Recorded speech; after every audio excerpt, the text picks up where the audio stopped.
কিসের কমায় রাখেন আপনারা?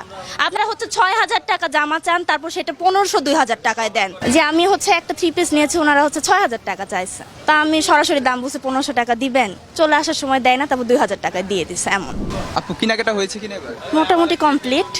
এখন শুধু মানে একটু দেখতেছি কেমন আসলে জামা কাপড়ের দাম। কি কি নিলেন?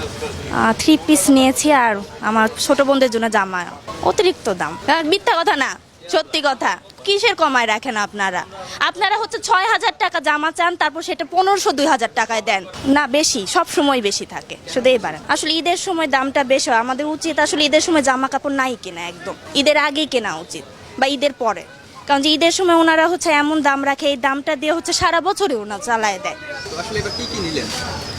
নিছি 3 পিস, ওদের জন্য হচ্ছে নায়রা, ওই তো আলিয়া কাট, তারপর মেয়েদের যে 3 পিসগুলা। আমি হচ্ছে পাকিস্তানি জামা অনেকগুলা দেখেছি, না ইন্ডিয়ান জামা তো এমন দেখি নাই, পাকিস্তানি হচ্ছে বেশি এবার বের হয়েছে, হচ্ছে 4,000-5,000-এর মধ্যে। দাম ঠিকই আছে আমার মনে হচ্ছে। কোনগুলো আসলে দাম একটু বেশি?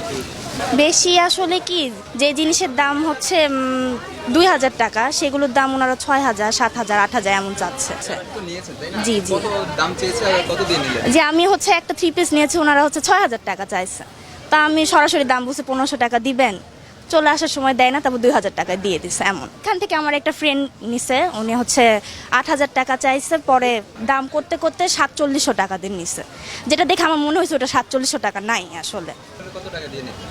আমি হলে 2000-এর মধ্যেই নিতাম ওই জামাটা। কেনাকাটার সময় কোন ফর্মুলা ইউজ করবেন? মানে সূত্র আছে কিনা যে এত দাম বললে এত বলতে হবে? ওই তো ওনারা যেটা বলবো সেটা অর্ধেকের থেকেও এখন কম বলতে হবে আমার মনে হয়। যা আগে তো মানুষ বলতো অর্ধেক বলবো। না, এখন অর্ধেক বললেও হবে না, কম বলতে হবে, বললে তারপর অর্ধেকে নিয়ে আসতে হবে দামটা।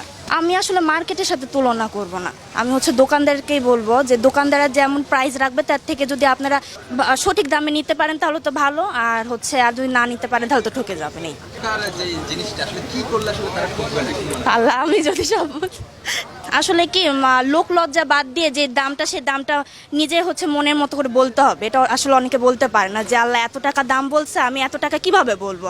একটা 6,000 টাকার জিনিস যদি আমি হুট করে 1500 টাকা বলি, আমার নিজের কাছে খারাপ লাগতেছে যে এই দামটা আমি কেন বলবো।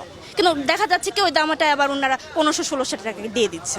তো এইটাই আমি বলবো যে হচ্ছে যেই দামই বলুক না কেন, আপনার নিজের দামটা আগে বলুন, ওরা দিলে দিবেন, না হলে আপনারা চলে আসবেন সেখান থেকে। এটা কেন যে নিজের দেশ তাহলে আমরা অন্য দেশ থেকে নিচ্ছি? আচ্ছা, দোকানদারেরা তো প্রমোট করতেছে না, তো ওনারা তো বলতেছে না আপনারা দেশি জামা নেন, আমাদের জামাগুলো দেখে যান, বা আমাদের কারখানা এখানে আছে এই জামাগুলো ট্রাই করেন। ওনারা তো হচ্ছে বিদেশ থেকে নিয়ে এসে ইম্পোর্ট করে এগুলো হচ্ছে আমাদের কাছে দিচ্ছে, তো আমরা এগুলোই নিচ্ছি। ওনারা যদি এখন ইম্পোর্ট করা বাদ দিত, যদি না আনতো, যদি বাংলাদেশে প্রোডাক্টই সেল হতো, তাহলে অবশ্যই আমরা বাংলাদেশের প্রোডাক্টই নিতাম। দুইটার ডিফারেন্স আমি মনে করি ফ্যাশনের দিক দিয়ে।